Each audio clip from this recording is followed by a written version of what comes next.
Hello, hello. How are you?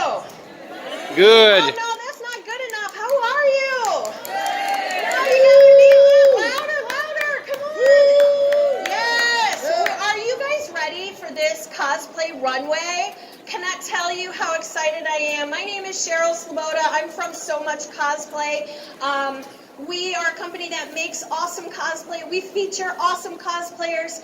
We are here to put on the most awesome cosplay fashion runway show for you. And I can't wait to show you all these amazing cosplayers and the wonderful things that they have done. So I think we're ready for our very first cosplayer, Celia. Celia.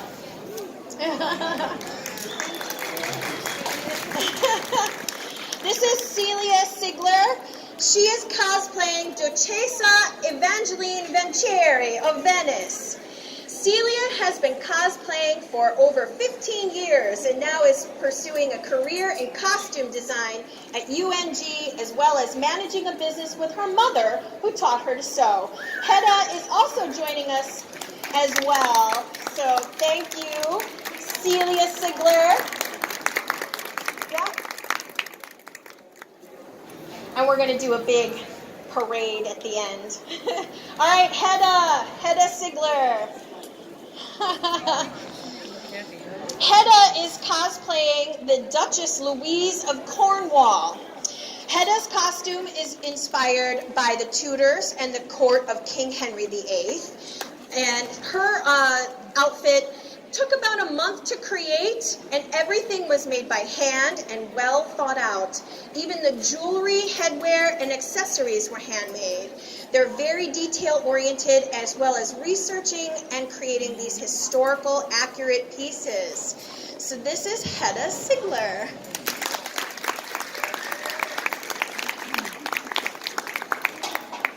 Next, we have Ariel Miller. Ariel Miller, hi, is doing a makeshift Misa from Death Note. Her boots and leggings are from Torrid. She pulled the laces out and tied them off so that they wouldn't slide down. Her dress is from Walmart. Her sweater's from Hot Topic, and it's the Hufflepuff house.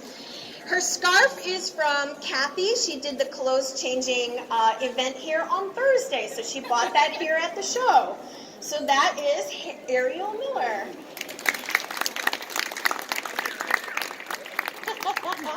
Next up we have Janet. Janet Timms. Yay, come on up here, Janet. She is cosplaying an elven female warrior from The Hobbit. Her cape is a camouflage cape made of lined flannel. The dress is made of emerald cotton with a faux leather over jacket and faux leather arm gauntlets worn with green leggings. Her other accessories include a faux leather satchel, leather belt, faux wooden sword, and a sword scabbard created out of cardboard and faux leather. Except for her belt, leggings, and fingerless gloves, Janet created this entire costume. Thank you, Janet. And next up we have Morgan Jones. Yay! Come on up, Morgan. She is cosplaying Kyoka Jiro from My Hero Academia. She got most of these from Party City, including her wig, her gloves, and her choker. She cut the gloves and shirt to fit the character, and she also cut the wig. So this is Morgan Jones. Next up we have Jennifer Burns. Yay, Jennifer! Jennifer is cosplaying as the village belle from Beauty and the Beast. So the dress is made from various satins, and the apron is made with a rose jacquard fabric. Jennifer says that it took her about 2 days to sew it.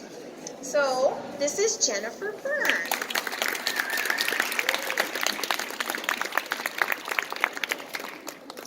Next up we have Diane Morris.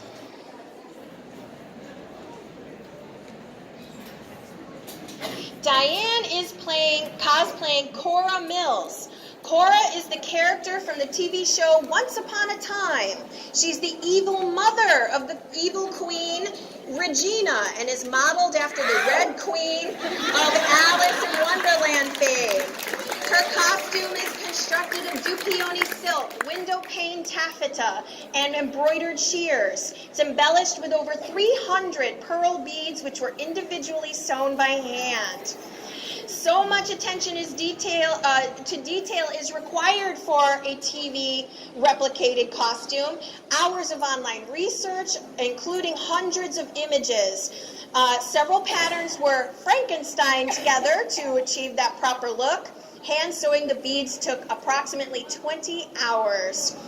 Fabrics embellishments were purchased online or in local stores, and it was created to be worn at Dragon Con several years ago. Yeah, thank you,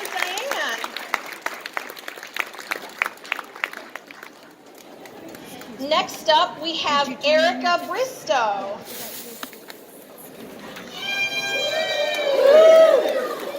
Now, if you thought the Evil Queen's mother was good, here's the Evil Queen from the show Once Upon a Time. Evil Queen cast a curse and caused everyone in a town to forget they were actually fairy tale characters from the Enchanted Forest. She spent so much of the first season hating Snow White and trying to get revenge for all of the pain Snow White brought into her life. So her outfit's primarily black, with the high feathered collar, a black crushed velvet jacket with black tulle bell sleeves and rhinestone trim. A black unboned corset with trim is included. And she got her black leggings and black knee-high boots from Goodwill. Originally, she said she was afraid to make the jacket, but after completing it, she realized it wasn't that difficult and made it a second one for a second cosplay. The collar uses wire hangers and craft foam as a base. The feather trim was added on top, and the jacket was created from McCall's pattern M7641, but was altered to remove the collar and switch some of the sleeves for a tulle bell sleeve instead. Her corset was created using the pattern Simplicity 1345 and altered to remove the boning because, as she says, I don't like boning.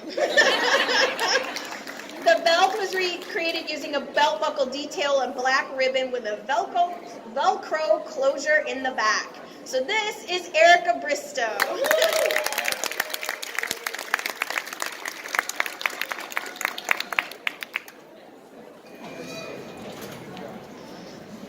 All right, next up we have the Dragon Empress. How do you pronounce your name again, hon? Alethea Burns. Alethea Burns her character is a deity based off of a Chinese-Japanese folklore about dragons. She was also inspired by the costume design work based off of a drama called Empress of China, starring Fan Bingbing. The costume is 5 different parts: an underdress with long sleeves, hand-sewn pearl trim on the cuffs, an overcoat with a faux fur collar, secret pockets in the front flap of the coat, an obi made from pleather with an outer belt with plastic gold painted coconut shells. A custom-made dragon headpiece is attached to her wig, and a hand-painted front belt with gem sequins adorning a dragon design.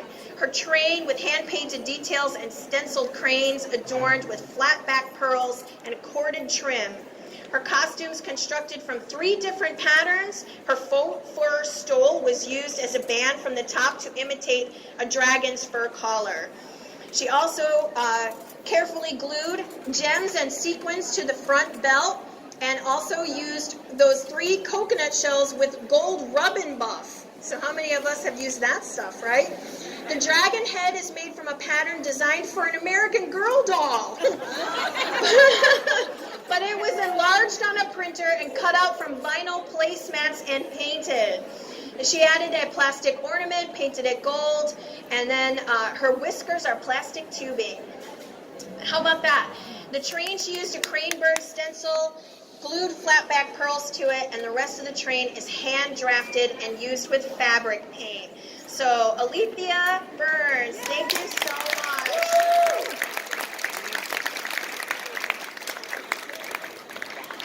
All right, next up we have Madeline Boies. Madeline is cosplaying a gender-bent Joan Arc from the anime and manga series RWBY by Rooster Teeth. Her armor is all hand-done, painted EVA foam and heat-shaped to her body. Next, it was heat-sealed and painted. The trim of the armor is done the same way. The straps are reused from an old suede dress. The petticoat was floor length from a thrift store that was modified to be a size small and also to be thigh length. Her hoodie is the same rabbit design that Joan has on his shirt in the show. It's hand painted on a thrift store shirt and liquid stitched to the hoodie. The black hoodie was a long sleeve hoodie that was taken in to fit a size small, but it was still a little baggy.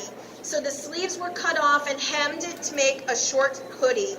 The orange trim is made from an old t-shirt and then sewn into the hood. The gloves were men's that were trimmed and modified to be small fingerless gloves. And the orange is on there made from the same leftover t-shirt as the hoodie and simply sewn over and overlaid with leather cord.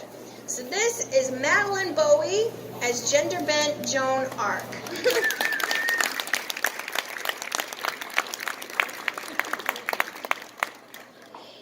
Next up we have Betsy McInturf.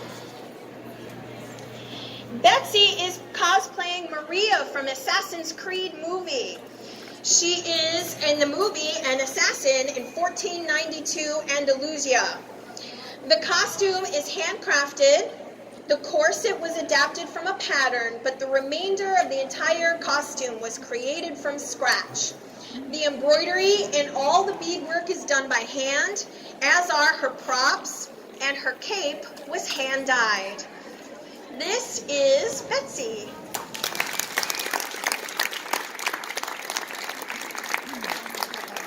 So now we're going to have all of our cosplayers come on up here onto the stage so we can get a picture. Come on out, everybody. We're going to gather up here so you guys can take more pictures. We're really excited that all of you got to come out. Thank you. Yeah, careful. Yeah, I should be in the front. Come on, squish together. Oh, you can go out onto the runway. Yeah, some of you can sit on the, kneel down or sit on the edges there. That's awesome. You guys probably can't sit. Come on over here. Don't fall off the edge there. I'll come around the front here. You're good. I'm coming out. You want to come here? How about a big round of applause for our cosplayers today? We are so excited that you guys came out. Thank you so much for being part of the Original Sewing and Quilt Expo. Thanks to the Original Sewing and Quilt Expo for having cosplay here at the show. We are very excited about that. Yeah. This is one of the biggest, fastest growing segments in the sewing industry today is what you're seeing on this stage today. Give them one more big round of applause.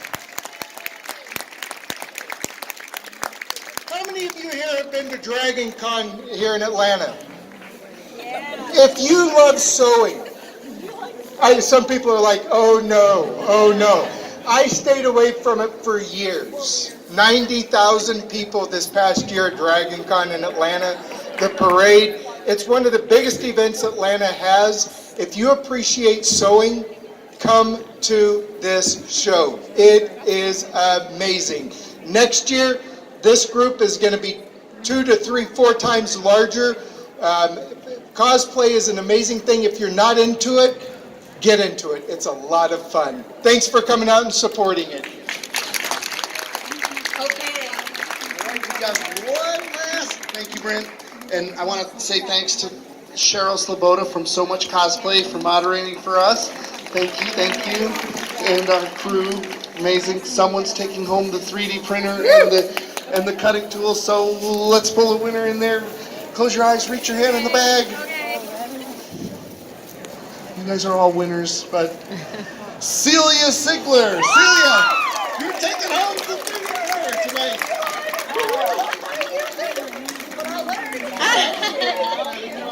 Awesome. Thank you guys so very much. Again, we appreciate you. This is a chance to get one more picture of everybody. So everybody pose. Everybody do your thing. There you go. Isn't cosplay fun? It's like Halloween every day. And I just love it. It's such a wonderful expression of our art. So thank you guys so very much. Thanks for coming out.